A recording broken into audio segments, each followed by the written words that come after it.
welcome to the Art of Being Human. Well, today I'm having my second segment on color and the use of color in determining people's personal characteristics. And I think there's a lot to it, and I think that you can do a lot with color. I mentioned last time the Lucier color test. It has gotten a lot of research all over the world. People are using it. They're very excited about this test, and it does seem to help people in terms of understanding what others are like, just on the base of the people's color preferences, not on the basis of what they say. And the test is long, but it's also interesting, and that you can take it twice. Usually they give it twice because they give it to you the first time and you go through it, and then after they do that, they give it to you again to see if there are any changes in color preferences. So I noticed when I took the test, I love the color yellow the best the first time I took it, and I think orange the best the second time I took it. It doesn't matter because you're going to be feeling differently, a little bit differently about color when you take the test. And if you keep taking it, eventually there's a good picture of who you are and what you are like in terms of a person, your personality, and so forth. So I do put a lot of stock in this because there's been an intense amount of research on it. So I want to get back to the Lucier colors test. It studies emotional traits, it studies emotional disturbances, all through the use of color preferences. And it's very well researched, it's very widely used. Now, this test helps people to reveal in a nonverbal way their inner moods, their fears, their prejudices, their compulsions. The using color preferences helps to understand people because it doesn't rely on people's talking about their insights. A lot of talk therapy, a lot of psychotherapy, it's based upon a person discussing how they feel, discussing what their preferences are, discussing what's happened to them. But you know, you can't do that with children because they don't have the verbal skills. And so they use play therapy, and they can judge from play therapy the way that the child is playing with different types of toys that represent different people in their lives. They can tell what the relationships are in the family, and they do very well with it. Adults sometimes have difficulty expressing themselves verbally. If you are a verbal person, you can do it and you don't even think about it, but there are some people that don't react very well verbally. They need another way to show themselves, to express themselves, and they do it sometimes through artwork, through music, but they can also do it through color, especially a color test. And so it becomes very handy to use a color test to understand them, because the preferences of color mean something, and you need to interpret what it means, and you need to give them the test and parts of the test as much as you need to in order to get a picture of who they are. So therapeutically, this test does become important. Now, as I mentioned here, it does not rely on people talking. People often cannot express their insights, and some don't think deeply enough for analysis to work. So color is emotional, it's spontaneous, it's easy to access, easier than logic and reason is to access. Color preferences are innate. You're born with liking certain types of colors, and that does seem to be innate. That does seem to go through your life. I've always liked very, very bright colors. I've been attracted to bright colors. Colors that are muted, I don't care that much about. It's not that I don't like them, but I prefer seeing color that's bright. So it is innate. It's born with a liking for a particular color, which may be lifelong. Emotional qualities in color parallel the same qualities in people who like certain colors. Now, this may seem like a confusing statement, so I'm going to read it again. Emotional qualities in color parallel the same qualities in people who like certain colors. In other words, there are emotional qualities to color. Red is aggressive, blue is more sedate, Gray is steady and stable, but not emotionally active.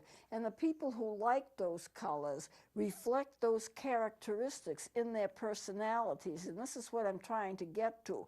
Your color preferences is an indication of what your personality is like, because it's going to parallel. The color has a certain meaning, and the certain meaning is going to parallel what your personality is like. So it's possible to study colors, but you've got to study them all, not just what the person likes, because colors relate to color. You know, in the Lucia color test, they have a whole section of, if you like orange but you don't like gray, this is what it means. If you like orange but you don't like yellow, this is what it means. If you like orange but you don't like blue, this is what it means. And they go on and on. They take a primary color. They take all of them eventually. And if you like that color but you don't like this, or you don't like that, or you don't like that color, or you don't like that color, it all has different shades of meaning. And they go through all the primary colors like that. If they give you like 6 shades of green, all right, which shade is the best that you like the best? Which shade is the shade that you like the least? And rank them. And they're all green, but there are different shades of green, because a lot of people like certain shades of certain colors, but they also dislike certain shades of the same colors. So it all interplays, and it all has some kind of something to do with the personality.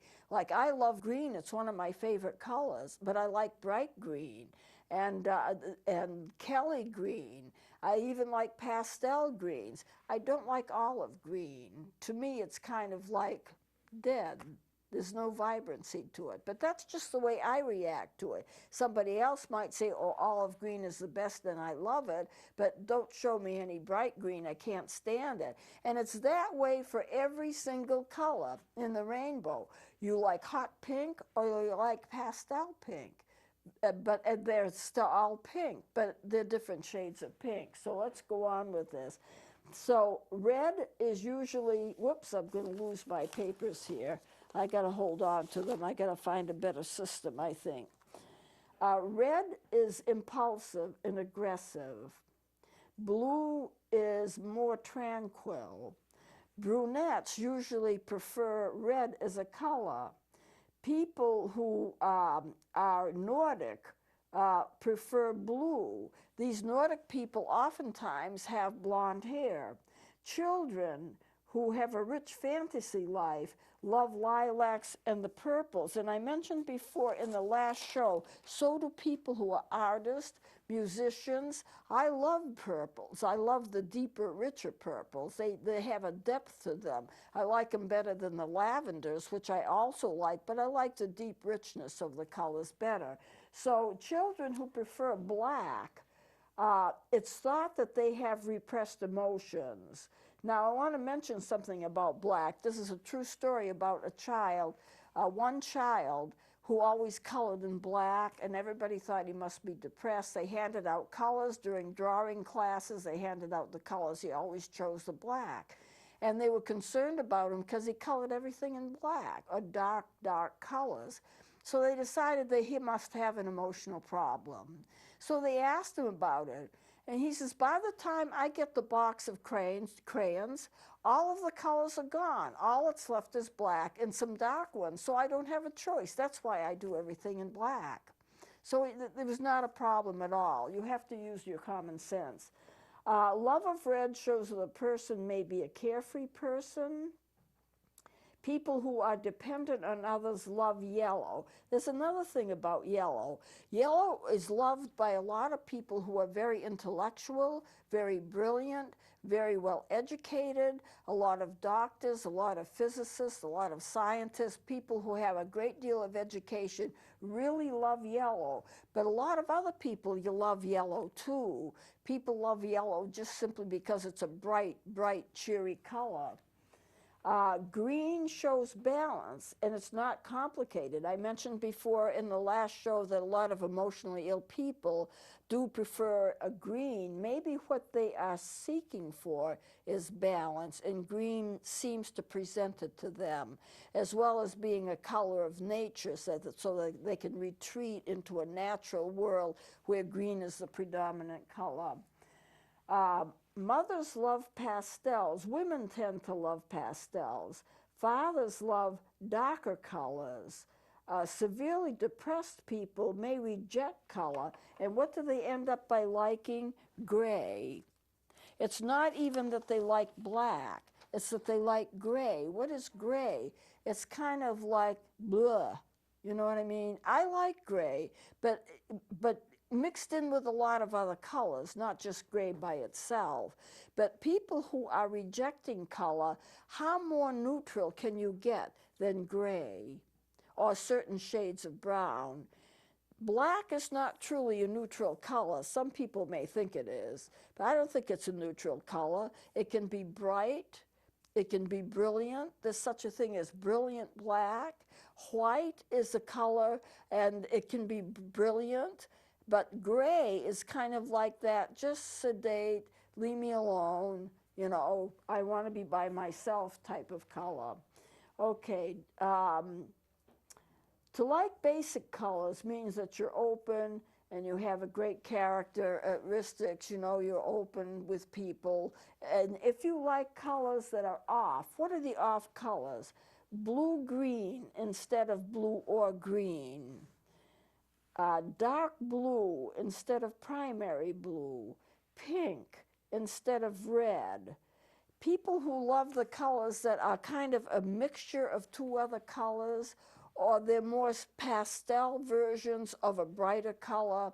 These people are very refined, usually well educated. They just have developed their character, they've developed their education, they've developed their personal characteristics, and so they prefer something that's not right quite on, but something that's a little bit off, but is still kind of a major color. Now that's what my books say. I don't know as I quite believe it, but at any rate, blue, red, and green are the most preferred colors of all. If you like red, you may have these characteristics. Now, I'm not saying that you have all of them. I think you need to use your common sense, and you can reject this. I don't take all of it with as if it's perfect information, but this is what my research shows. I'm not saying that it's 100% accurate. You might be aggressive if you like red, impulsive, vigorous. You take action on things, you don't hang back. You are interested in the world, opinionated, you like or dislike people. In other words, it's not in between. You either like a person or you don't like a person. It's not like, oh, okay, I guess they're all right. I either like them or don't like them. You take sides on things, you're an optimist, and you're happy. People who love red are usually people who are forward thinking, just very active, very impulsive. If you like pink, then that relates to wealth, social advantage, indulgent existence, interest in the world, and you crave affection, according to the books. Some of this I take with a grain of salt. Some of it is, I think, right on. You kind of have to use your own common sense to decide which is right and which is wrong. But this is what research shows, so I have to go with it. If you like orange, most people don't like orange. Irish people like orange. They have an interest in life, or you have an interest in life if you like orange.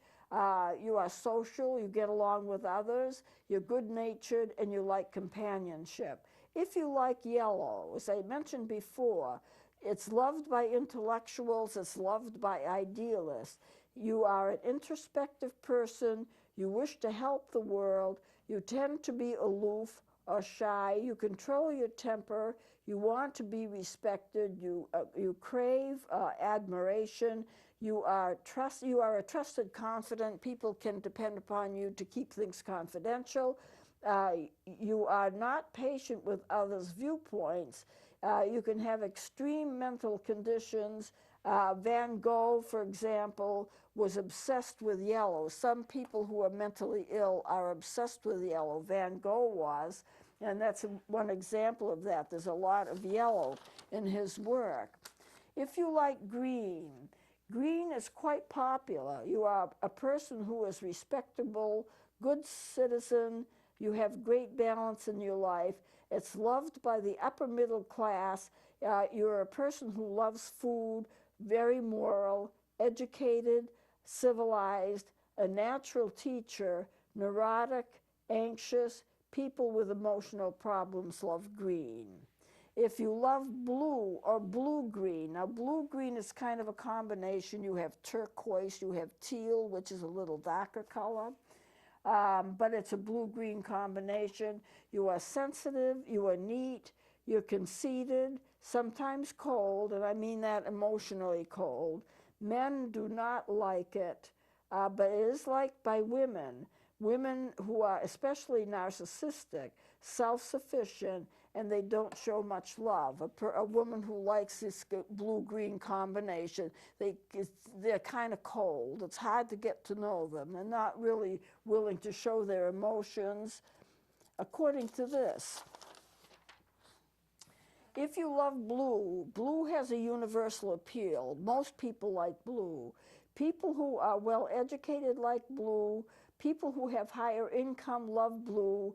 They are, as characteristics of them, they're introspective, they're conservative, they accept obligations, they're reflective, sensitive to others, they want admiration, they're conscientious, they are good friends, and if they love deep blue is like a different quality to it. They're conservative, introverted, they have fixed opinions, they have set beliefs, and most of them are Republicans or right-wing, according to this research. Now, I take that with a grain of salt, but that's what the research shows. They tend to be conservative, let's just put it that way. If you love purple, purple is a combination of red and blue, and according to what I've read, most people don't like it, but I disagree with that. I think most people do like it. It's loved by artists, people who have good minds, who have a good wit about them. They observe things that others miss. They're introspective, temperamental, sensitive, creative, possibly genius level. Ambition, they have an ambition to excel, and they're philosophical. Lavender, which is kind of a lighter purple, they're vain, aloof, delicate, and they love refined things.